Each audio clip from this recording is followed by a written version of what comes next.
Hi everyone, welcome back to my channel. This is MelloMikeUK and of course my wonderful host, LadyJenevia. I'm awake.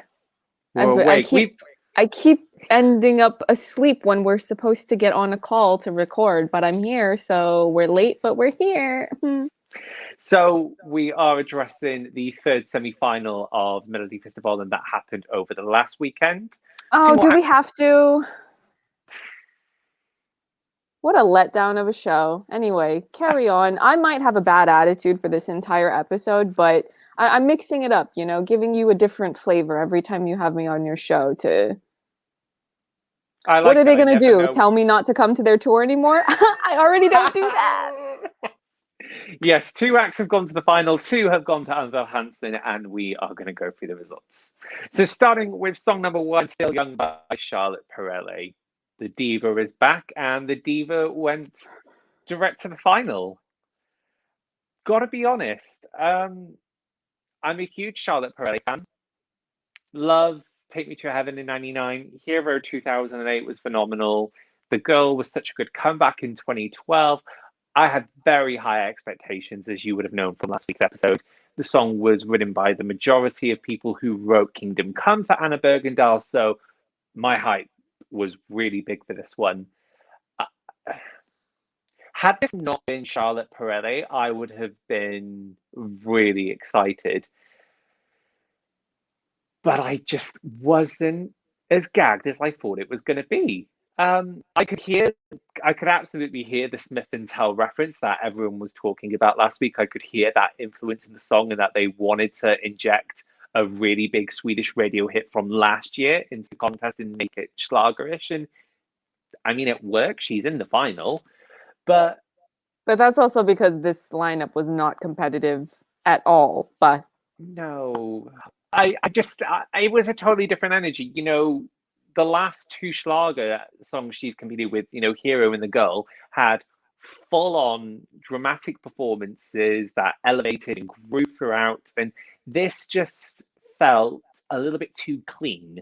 It was very squeaky clean. There was nothing wrong with it. It just didn't give me the drama that I wanted. It didn't take it to, even if there was a super big key change, I'd be like, okay, we got to the moment. I'm sold. There just wasn't a moment in the song that I was like, yes. And that's kind of hard for me because I adore Charlotte and I've been really excited about her return since it was rumored back in the summer. I'm really happy for her that she's in the final, and I'm sure that this is a song that I will probably be streaming all summer, but I expected a lot more. But I'm happy she's in the final. Good for her. I don't like this song at all, and she's brought much better to the contest, so I don't want it to sound like I'm bashing her, because I'm not. I think she did as much as she could, considering that the song is not good.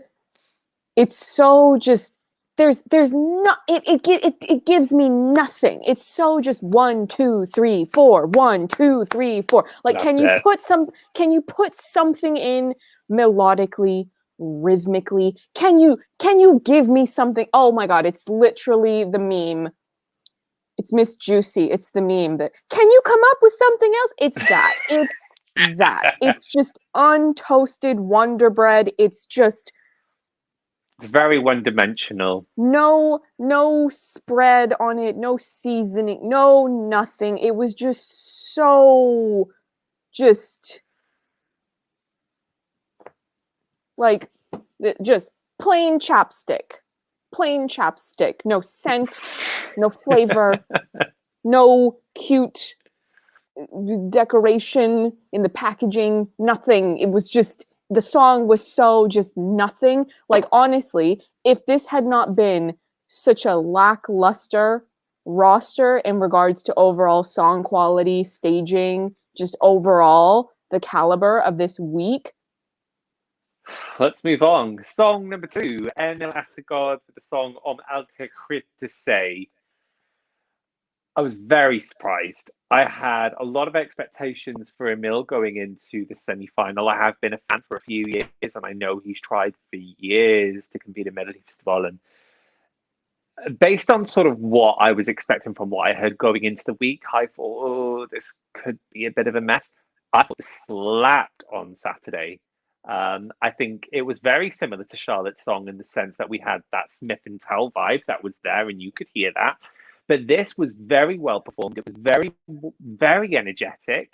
I think he performed it very well. You had a really nice key change, which wasn't expected, which again helped to elevate the song and give a bit of dynamism in the song. I'm really sad this came in fifth. I could see it, and I think Emil did very well to come in fifth because we said on the show last week that he was by far the least known act in this lineup, and most he of wanted the to others. compete. He should have brought competitive staging. But anyway, The staging could have been better. There's no question understatement. about that. Oh, see, now I'm lashing out at you, and you're my dear friend. I don't want to do that. I don't want to do that. We have seen time and time again the whole concept of having a band on stage with the guitar It and the doesn't drums. work. No, It this doesn't isn't. work unless you're gonna do everything, which Lila sister proved. But you don't do that, and it was so plain. And the fact that you were plain in a plain semi and you still couldn't make it through shows how plain it was. The outfit was plain. The song was just fine. It was just nice. You know, and none of this, honestly, almost all of these songs were not competitive. The only one that was like maybe kind of competitive was Tusse's, but we'll talk more about that later. But like this entire lineup was just so safe, lukewarm, and you know, it's fine if you're just releasing a nice song in your day-to-day life, if you want to release a nice single or have something like this as an album track. But I'm sorry, this is a competition. Why did this batch of names miss the memo? And you know what? I don't even want to put it all on them because there are people that are in charge of this show whose job it is to pick out, okay, yeah, you're good to come as an artist. You're good to come as far as song goes and all that. And the fact that all of these songs made it through and they put all of them into 1 week as if it was going to be good enough, and not like most of these songs, they come across as like you're going to be the forgettable one in your semi. And it was an entire semi of that. I think what's a shame with Emil is the song had so much potential, and 15 of the 21 songs have been released on Spotify.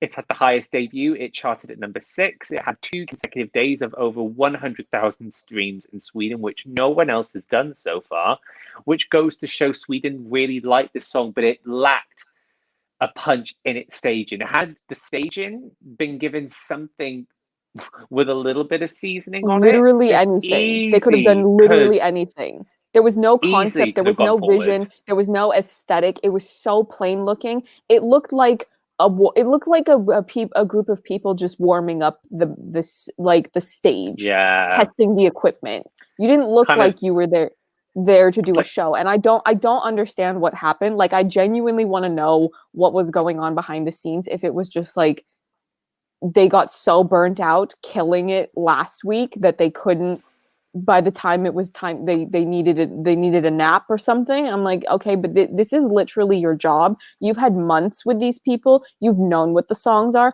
What? And you know what bothers me? I've noticed, I don't know how applicable it is this year, but I've noticed in past years, a lot of times when people get into Mello, they don't start working on their stuff until January because they love to go on holiday and Christmas is really big there. And that always, when I used to care more about the show, that used to really drive me up the wall because I'm going, as soon as you know you're in it, you need to start working because this is go time. And I don't understand how you can have months to prepare.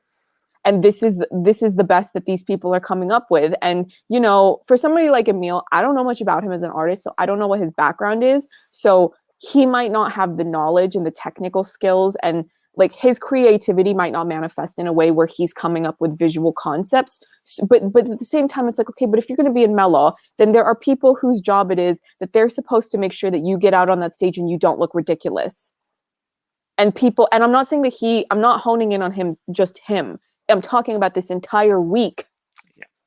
Anyway. I think what's very clear from, you look at the 7 performances we got in week 2 compared to the 7 performances we got in week 3, and there is just such a lack of dynamism in the stage performances. There's no real elevation. We're not saying that we need a huge prop or a huge gag on stage. It's just this week was so bad. I feel bad for being as hard on Danny's staging as I was.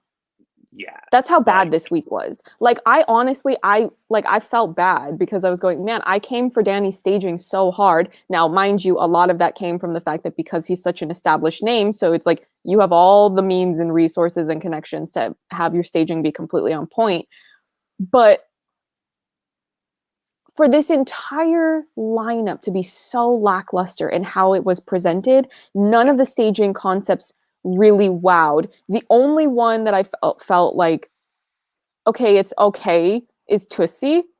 But also, Tusse is like 19 years old. He's just starting off. So I give him far more leeway to not have this like Benjamin Ingrosso dance you off level of staging and show. And so, I mean, again, we're going to talk more about Tusse once we get to Tusse. But it's just, I'm so irritated. I was genuinely annoyed watching this show. And honestly, if it weren't for the fact that I'm helping you with this, I probably would have just stopped watching because I was so put off. I was so like, why are you wasting my time when I have other things that I need to do? Everything just could have been so much bigger. There was just no effort really put into any of the stage shows. Everything was done as if all the concepts were decided on Monday. There was just no real thought out plan put into the performances. Number 3 in this week's lineup and our first Andra Chansen qualifier is the return of Klara Hammarström with the song Beat a Broken Heart. And there is Shangela. This is literally what she was wearing. For anyone who doesn't know, Genevia was doing a live stream of the rehearsals last week, and the entire time through Klara's performances, she was just watching Shangela because the outfits were almost identical, just in 2 different colors. It's the same architectural, like the construction. It's the same shape. It's the same silhouette. You could never have a sugar daddy because you're not that kind of girl. Because I am what? Sickening. Right, going into the song. Oh, God. I love the song. Oh, God. I knew we would have massive disagreements when it came the to Klara. caucasity of you to even say that in my presence. Yep. And I hold my hands up and I own that as well. This was very unoriginal. It was very Malu Pritz ballerina meets Dotter's Bulletproof. It was. Don't give her that much credit. And not her. She didn't write this. Don't give her writers that much credit. I shouldn't like this song, but I really No, do. you should not. I shouldn't. And I hold my hands up and say I shouldn't like it, but I really like the song. I mean, there's obviously a little bit of me that was obviously rooting for Klara as, you know, she was put into the Göteborg semi-final of death last year and didn't make it forward. So it was nice to see her come back. She has made it a little further in the competition at least, which is nice to see. She has another week. I mean, we have seen this song a million times before. It's a pretty white girl standing on a platform, belting her lungs out, comes out for the last chorus, pyro curtain. It's very tick, tick, tick, you know, and we're done. There wasn't a lot of thought process that went into this, although I'd love to know the thought process that went into her outfit because that was a damn choice. That was a choice. And I do not understand what the mindset was. Why would you not put her in a gown with a wind machine? Like, if you're going to do this generic done a million times concept, at least do it correctly. Put her in a gown with a wind machine, several wind machines preferably, since you're giving me nothing else from this number. The least you could have done is given me a goddamn wind machine. Agreed. And they put her, and they're like, oh, some graphics in the back that are really tacky. And she goes like this. And you know what bothers me about this is that Klara is so much better than this. This song is not supposed to go to someone like her. This song is supposed to go to just some girl with no personality. That's what this song should be. Klara has a personality. This is why I'm so irritated, because Klara has so much charisma, and you got to see none of it with this song, with this show.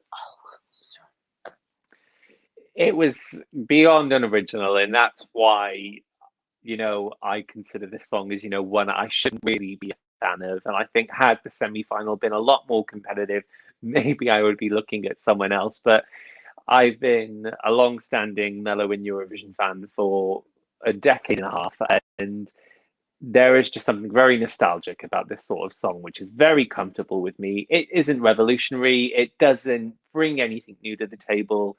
It's nice. It does the job. I mean, for the record, I am glad she qualified, but that's just because I like her. I don't like I don't like the song. I don't like her outfit. Not Here's the thing. If she wanted to wear a goofy silver space outfit, that would have worked if it was a different song. Because if anything, I would have been excited. Like, wow, you're really wearing a bold, not obvious choice of an outfit, something that's really outside of the box of what you would expect to see at this show. And I would have been excited about it. But it doesn't make sense to wear that for this song. It doesn't make any sense. And it bothers me because here's the thing. If you watch her, like, I didn't interview her, but last year, Lisel did an interview with her and it got posted to my channel. I wrote all the questions. And when I was editing, I was going, I really like this girl. She has so much personality and attitude. She's super charismatic. You can easily turn her into a star. You just have to give her the right material or allow her to make the right material. I don't know how much songwriting she does, but so it's just like there's so much more potential here than a lot of just the new pop girls that rise up every cycle, that they just kind of disappear and go nowhere and do nothing. And because they don't have anything going on.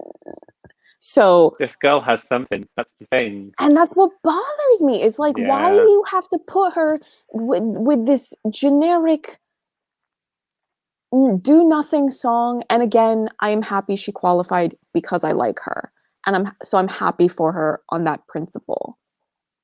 But I don't like anything about this entry. And I don't think it's doing her any favors. I don't think it's showcasing all that she has to offer as a performer, I mean, okay, yeah, so it's showing that she can sing, but she showed she could sing last year. And at least with that one, she got to really, show off a little bit more. But anyway, whatever. We move on to song number 4 of the week, and that is Contagious by Mustasch.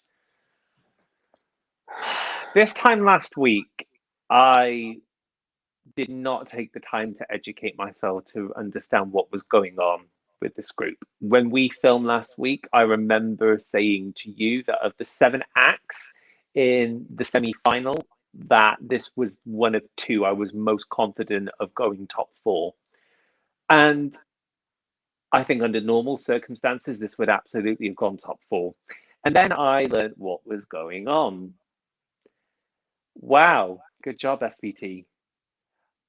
I'm very confused. First of all, I'd like to touch back onto an incident that we had with Mr. Torsten Flink, who had all the drama going into Mello, but once like a court had made a decision that he was guilty, SVT made the decision a week before his semi-final. Okay, we don't want this kind of drama and attention on our show.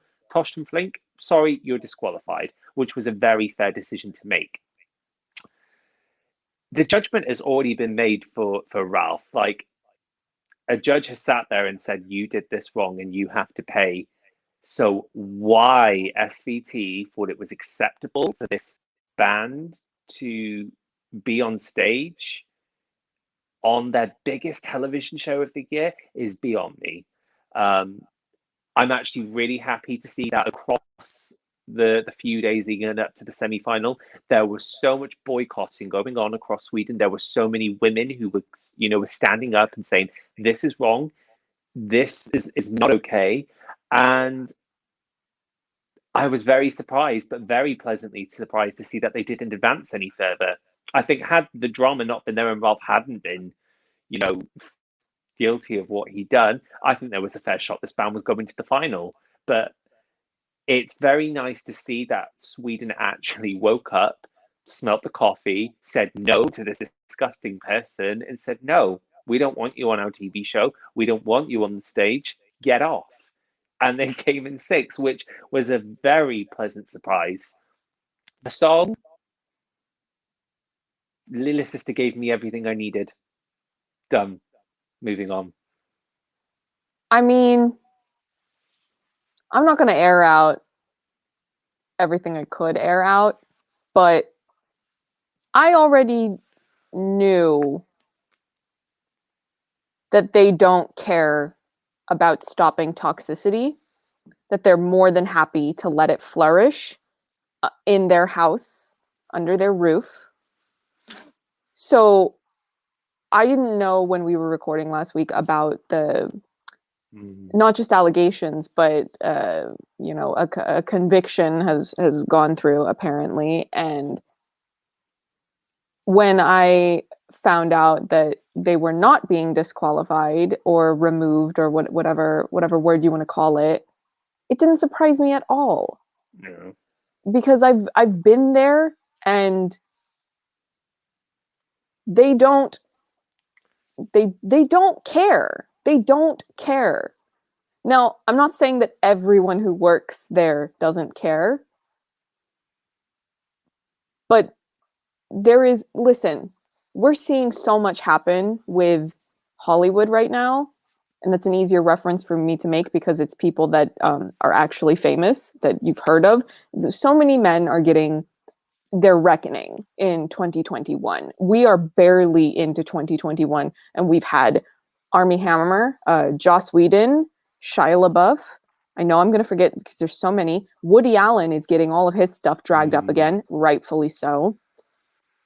And it's just like, why does this take so long? Like, how many people have to be made to suffer and have new trauma added to pre-existing trauma before somebody finally steps up and is just like, actually, this is super unacceptable?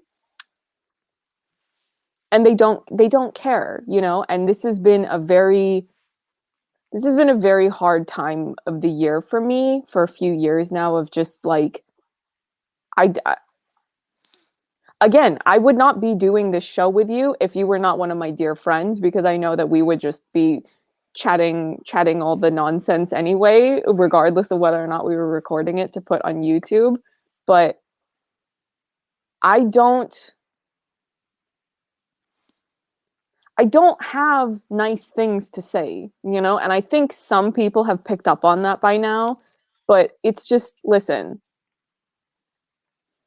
don't put people on pedestals that you're not prepared to take off, because nobody and nothing is infallible. I might have my preferences in content and artists. I shouldn't even use that word anymore because Martin Scorsese doesn't like it. But, I have my preferences in art and stories and artists and creatives. But if I find out that they're actually really bad and really toxic, I'm going to go, right, I'm not going to deal with that anymore. So, but don't, I see it so much of so many people that are so into this world, and they idolize it and they put it up on this pedestal, and it's like, you really need to wake up and understand the ugly reality that this is not everything that you think that it is. So I think this incident was horrific, and I think that it painted a very clear picture of what the priorities are, that it's about numbers first and people second. We have seen everything that's happening with Britney Spears and like the type of culture that leads to that being okay. And it's like, you're validating toxic voices and giving them a platform. I feel like I'm tiptoeing too close to oversharing, and I don't really want to put my stuff out there, but I'm really, really disgusted by all of this. And again, I'm fine with doing this show with you because it's fun for me just because it's you. But I got a comment recently of someone saying like, oh, I miss you being there. And I'm like, well, I don't miss being there. Let's move on. Song number 5 this week is Elisa Lindström with Den du är, finishing in 7th place. I mean, I'm glad they So fixed her little. hair, to be fair, because when I watched her rehearsal on the press clips and I was live streaming, I was horrified. I was going, they cannot let her out there looking like that. And thankfully they fixed the hair. So I still don't like anything about this entry, There's but there's just so little to comment on. You know, they promised us a classic 90s mellow ballad, which we got, and in that respect, she delivered. But it's 2021. This isn't what the viewers are looking for anymore. And I understand that. I think what I don't get actually is that we've talked throughout the series about this is a television show. There needs to be diversity and something for everyone, which I totally get. Had this song been given to a much sort of more professional performer who has done this contest many times and people could resonate, I would understand that because it'd be like, oh, this is a throwback. This person has done it in that era. I would understand that concept. But you're giving this to a 29-year-old, a 29-year-old. And I don't really, if you wanted Elisa Lindström back in the contest so much, give her a classic dance band song and everyone would have been happy. I just don't understand this pairing of a 90s mellow ballad with a 29-year-old who probably wasn't even born when they were doing these sort of songs in mellow. So, I mean, if this is a genre that's really close to her heart, then, I take my hat off to her. And, I think in executing what she had, I think she did well. But I didn't like anything was... about it. I have nothing to say. So whenever you're done, we can just move on.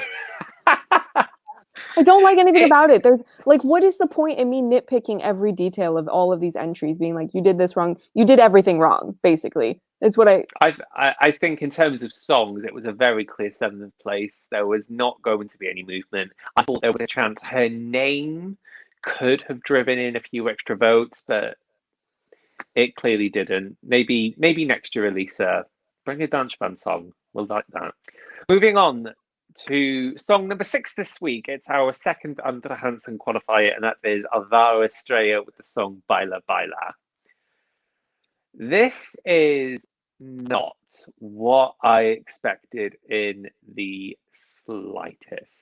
I take no pleasure in saying this, but I was really disappointed, and it really bums me out to say that because I was so excited about Alvaro being back in it, and I was so excited about his writing team, which, by the way, I don't know if we need to address the elephant in the room that all of our favorite writers are not delivering this year. Like, here's the thing. Oh, do you want to throw back? Because I was thinking about this, and I was trying to figure out, okay, I was like, what should this song have been? Or something within the realm. Do you remember Ballare con me? Oscar Sia. Do you remember that song? Yes. That's what this needed to be. First of all, the song was too meandering, especially for like a number 6. It was so meandering, and I hated the stage design. Again, what is going on with it? It was this like really harsh, off-putting neon colors that clashed with each other. Did not match the aesthetic and the vibe and the emotion of the song. His outfit was like not great, but it was honestly the least offensive thing about like the visual product. Like, here's the thing. He's done this for so long that if you go like this and you just try not to look at anything else happening on the stage, aka the hideous stage design, and you just look at him, he's like, he's got this good vibe, and he's really very charismatic. Yeah, he's very he's friendly. He's got this warmth, but then you see these ugly, hideous colors behind him, and you're just going, "What is this? What am I looking at? It's so ugly." Like, honestly, it should have been the kind of light colors, kind of. I mean, the first thing that comes to mind is the Perdón music video for David Bisbal, and I don't know if that's how you pronounce it, but it's a Spanish pop song, and he's wearing kind of like a light blue pastel jacket with light trousers, and it's outside, and I'm pretty sure they shot in Spain. I don't know for sure, but I'm assuming, and it's sunny, and it's like a lot of white, very like light colored buildings, so it's very like bright in that way.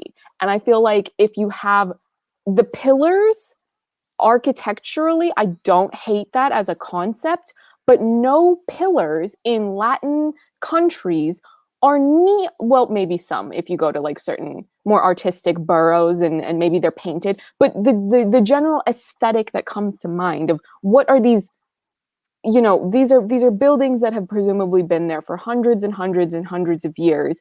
What, and they were built with certain materials, and you wouldn't have certain colors. It wouldn't look like that. And the thing is, this is not like a contemporary club banger type of a song. So the aesthetic, it completely does not match the aesthetic. I don't know what is again, this was the same thing with Klara, where I like Alvaro, so I'm happy he qualified on principle. And also because it would have been really bad for him career. I know how these labels are. Like if he had bombed out of the semi and not advanced further, it would have been a real problem for him to try to keep doing stuff and getting music released and all that.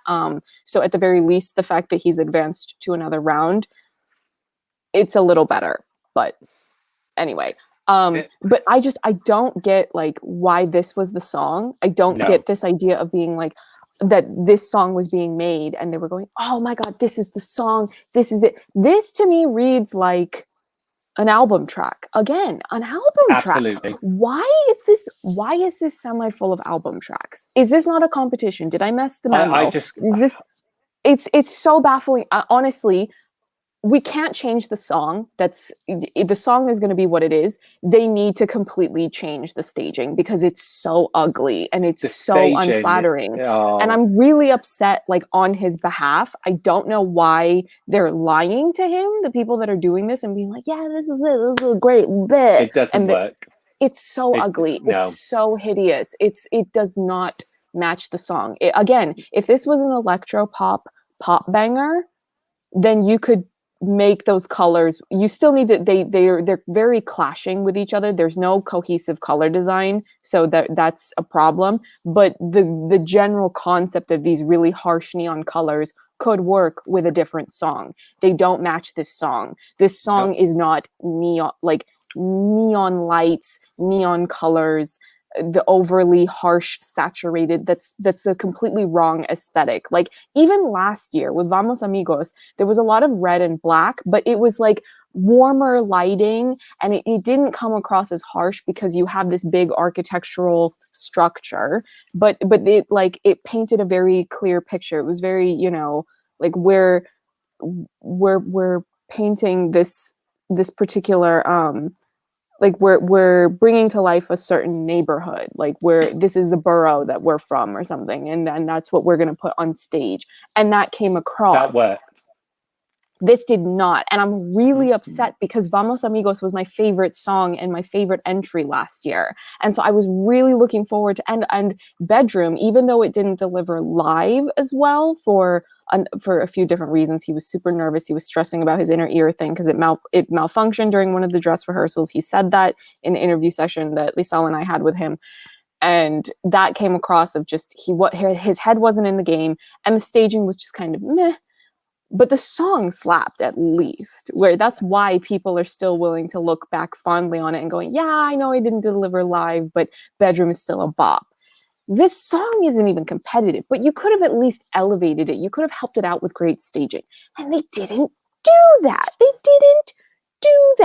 I'm so confused. And I feel really bad saying this because I like Alvaro and I really wanted him to do well. I was really excited about more excited about his entry than anyone else's in this lineup of this semifinal.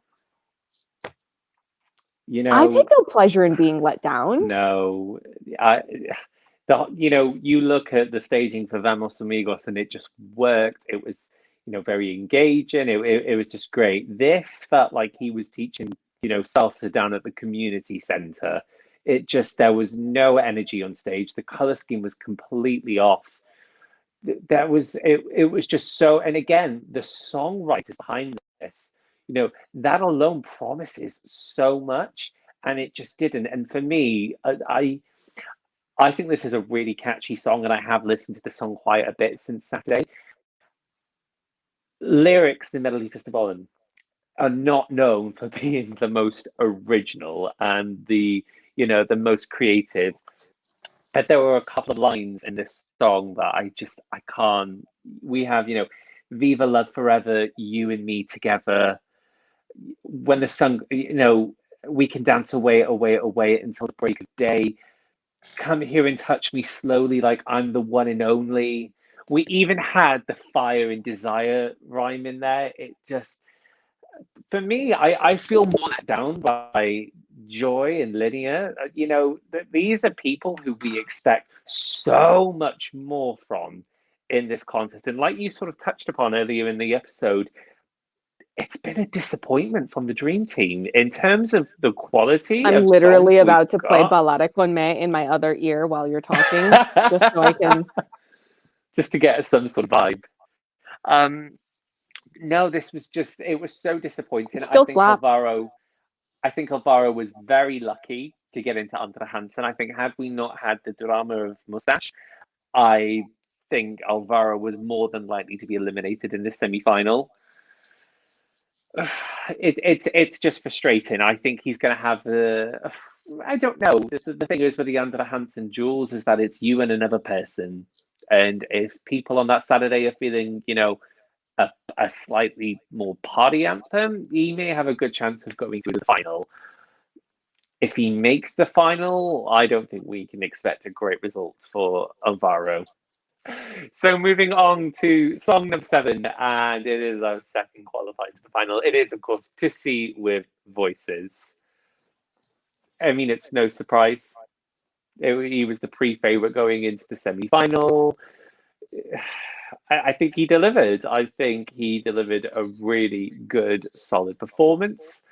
I think the song, interestingly, I don't think is very typical of Melodifestivalen. This felt very Idol X Factor winners sort of moment, which doesn't usually work in Mello, but this was so impactful.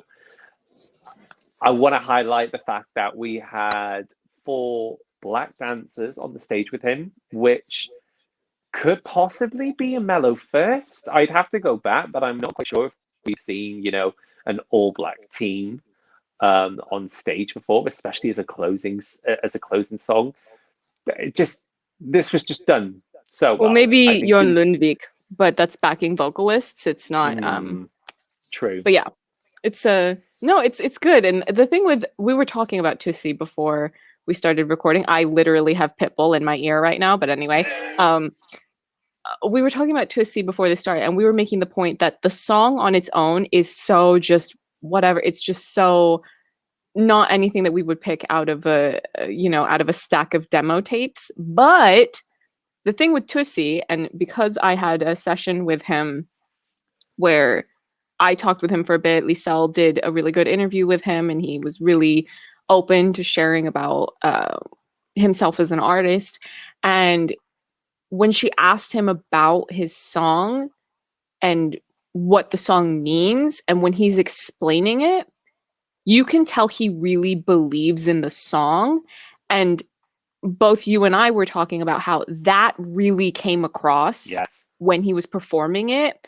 And that's something that is so essential, but perhaps underrated of a skill, particularly in this contest, where people just kind of, especially the stands of this show, will just kind of follow, oh, it's a pop girl and she can sing. And it's going, okay, but is she emoting the song well? Maybe she is, maybe she isn't. I'm not naming anyone specific, though. No, you and I definitely have names that we're telepathically communicating to each other right now. Mm-hmm. But the thing with Tusse is that Tusse believes in the song, and you can tell that when the performance is happening. And it's not. It's pretty, to me anyway, and the type of person I am, and the type of things I tend to focus on. I can read the subtext of the song and the number, but I don't think that it's so clear to people who are not aware enough in the ways that they probably should be. So in a way, it ends up working out to help Tusse, because they're not going to be put off, and they'll still vote for it just because Tusse's a charismatic performer, and serving vocals. So I think it was a very easy semi to just sail right to the finals. And, very clearly, if I was going to rank the semi, the easy number one of this 7. Agreed. I mean, realistically, I don't think anyone else had enough of the boxes ticked for me to go, oh yeah, worthy competitor, worthy finalist, or whatever. Everyone I had so many issues with. But with Tusse, I was just, again, the song on its own, I've already said, it's not super my thing, but there was enough going for it. And I like Tusse's outfit. So the staging wasn't overly complicated, but they didn't mess anything up. No, whereas a lot of the staging for other people's numbers was super not executed well. Oh, I'm sad the song is over. No, I agree. It was very simple staging, but it was still dynamic enough. It progressed. We had the key change, and then there's the color that comes through. I think they staged this very well. So this time last week when we were recording, yes, I said it's not a question of if Tusse will get to the final, it's what will he do when he gets to the final.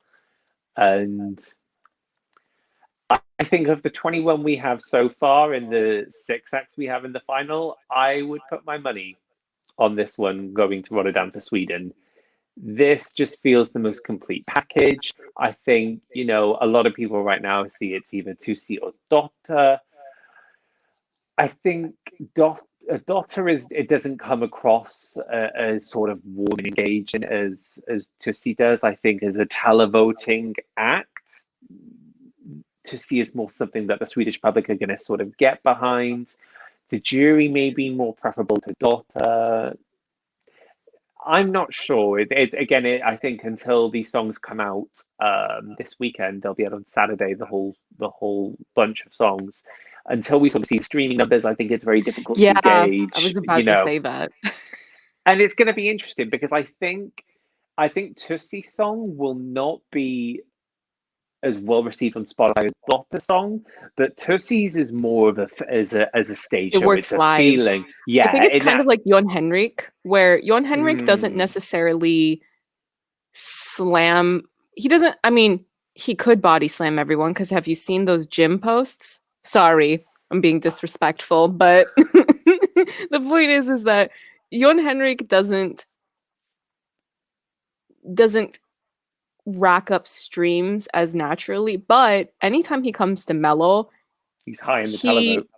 He gets a lot of response from the audience because he's so charismatic and he just draws you in with the performance. And I think Tusse has a similar quality of just it's astonishing because the fact that Tusse's only 19, this is literally a child on stage. Yeah. And yet, very professional. Relative to the fact that Tusse is 19, yeah, I rate very well. Obviously, if Tusse was 35 and doing the number exactly how it was, I would go, really? It's not the best you can do. Before 19, I think it completely works. And again, it might not be my super. I was talking with another friend who watches Mello, and we were trying to go through our rankings of, okay, out of everyone who's in AC, how are we ranking the current AC lineup, and how are we ranking the current final lineup? And Tusse, I personally ended up putting right kind of somewhere in the middle because there's nothing wrong with the number. But there are other numbers that I just like more because of the type of song that they're doing or because the show just has more going on and I'm a more is more type of person.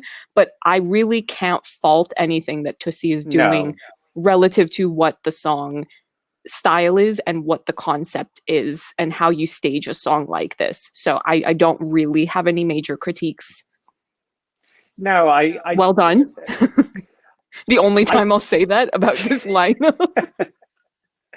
I think the song is very well done, and yes, I do believe it stands a very good chance of winning the whole show. I don't see a Jon Lundvik slam dunk win for this, you know, in the sense of getting every 12 from the international jury and being a runaway with the televote. I can see a possible Robin Banksing result for this, where, you know, it could be much more favoured by either the jury or the televote isn't sort of as well received as the other, but still does well enough to win the show. I could definitely see that. Like I said, I think that if Tusse was going to win, it would be more like the Mamas last year, where nobody was really checking, but then well, this is just another other one people that didn't quite live up. Other people didn't quite get there, you know? if you look at again last year, it was Dotter and Hannah Fern were the two clear favourites on Spotify in the 2 weeks leading up to the final. The Mamas were like always in like the top 10 of Spotify, but they were never like high enough to think they would smash the televote. And again, this is what we're talking about, that certain acts may not necessarily appear to the younger people streaming the songs, but when those 3 minutes go live on the Saturday, it just works. It touches you, and that translates into big votes, and that could be Tusse. I think it's going to be between Eric and Dotter fighting for sort of the Spotify hit of the year. But then there's no question looking at Tusse and then the Mamas this week, who are very warm, that present a certain emotion on stage. And that is not to be underestimated when it comes to the final.